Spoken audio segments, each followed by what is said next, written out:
Hello मित्रांनो, welcome back to our channel. आज मावशी तुम्हाला घरगुती पद्धतीने बनवून दाखवणार आहे एकदम टेस्टी चटपटा लिंबू आणि आवळ्याचं लोणचं। चला वेळ न घालवता रेसिपी सुरू करूया। सर्वात पहिले मावशीने इथे लिंबू कापून घेतले आणि कुकर मध्ये लिंबू आणि आवळा टाकून 5 ते 6 शिट्ट्या काढून शिजून घ्यायचे। ह्या स्टेप मध्ये लिंबू आणि आवळा मस्त सॉफ्ट होतात आणि पुढे लोणचं बनवायला खूप इझी पडतं। कुकर थंड झाले की लिंबू बाहेर काढा आणि ते नीट स्मॅश करून घ्या।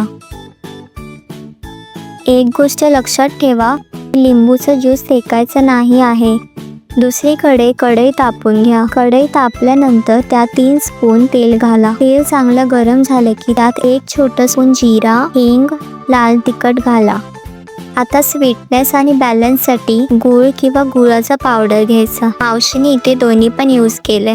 गुळामुळे लोणच्याला एक छान बॅलन्स मिळतो। हे सगळे चांगले परतवून घ्या।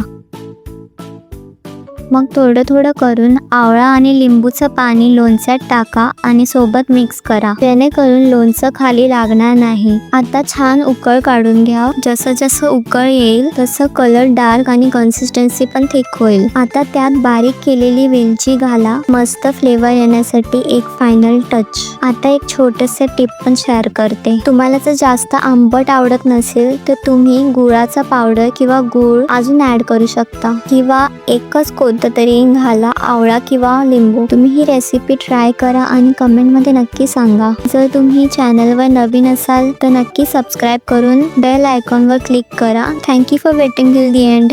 बाय।